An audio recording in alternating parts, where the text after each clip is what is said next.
Hello everyone, welcome to our channel. So today we're going to discuss about security mechanisms in network security. So according to X.800, the security mechanisms are divided into those implemented in a specific protocol layer. So what is protocol here? Protocol means set of rules. Okay, so these security mechanisms are divided into those implemented in a specific protocol layer, and those are not specific to any particular protocol layer or security service. Okay, so those who are these security mechanisms are divided in this way, like those belongs to the specific protocol layer and those which are not specific to any particular protocol layer. So X.800 also differentiates reversible and irreversible encipherment mechanisms. So what is reversible? A reversible encipherment mechanism is simply an encryption algorithm that allows data to be encrypted and subsequently decrypted. So here, this X.800 service, what it does is it differentiates a reversible and irreversible. So how to differentiate reversible and irreversible? The reversible is it follows an encryption algorithm which allows data to be encrypted as well as at the same time decrypted. Irreversible has algorithms and message authentication codes used in digital signature and message authentic application. So these are divided into two types: a reversible encipherment mechanism and irreversible encipherment mechanism. Now let us see some specific security mechanisms. Okay, so some specific security mechanisms are first encipherment. So what is encipherment? It refers to the process of applying mathematical algorithms for converting data into a form that is not intelligible.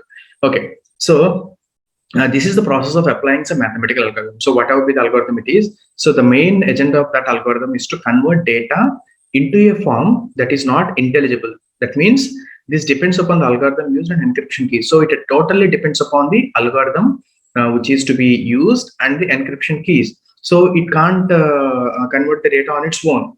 Okay, so here the process applies some mathematical algorithms to convert data into a form that is not intelligible. Okay, and the second measure is security mechanisms, digital signature. So digital signature is the most important key concept. So the appended data or cryptographic transformation applied to any data unit, allowing to prove the source and integrity of the data unit and protect against forgery.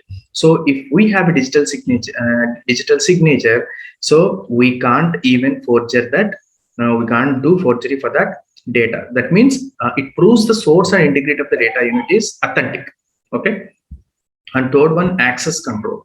So what is access control here? A variety of techniques used for enforcing access permission to the system resources. Okay. So here what it does is it checks for the variety of techniques. So what are the access permissions? So who is this person? This person is eligible for accessing this data.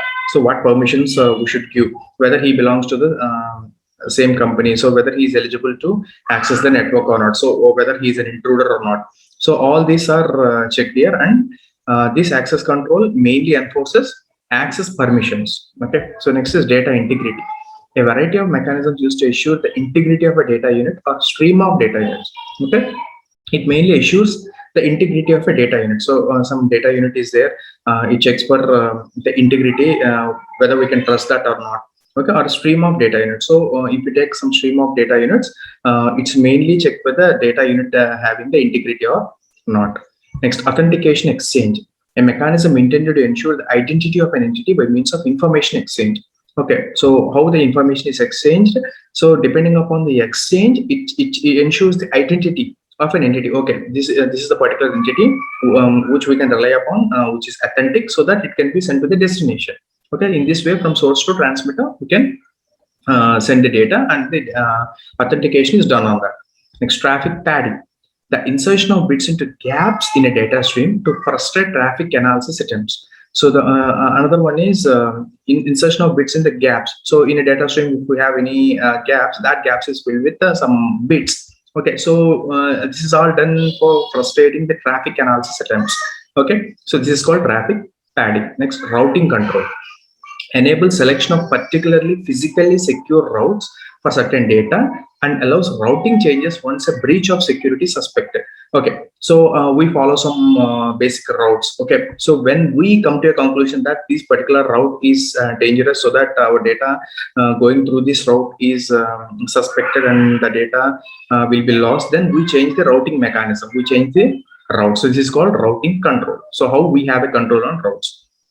Next, notarization, the use of a trusted third party to issue certain properties of a data exchange. So whenever we send a data, so sometimes we rely upon the third party. So whether we can trust third party or not, that depends upon the use of trusted third party to issue certain properties of data exchange. So whether data exchange is properly going or not. So, okay, this is called notarization.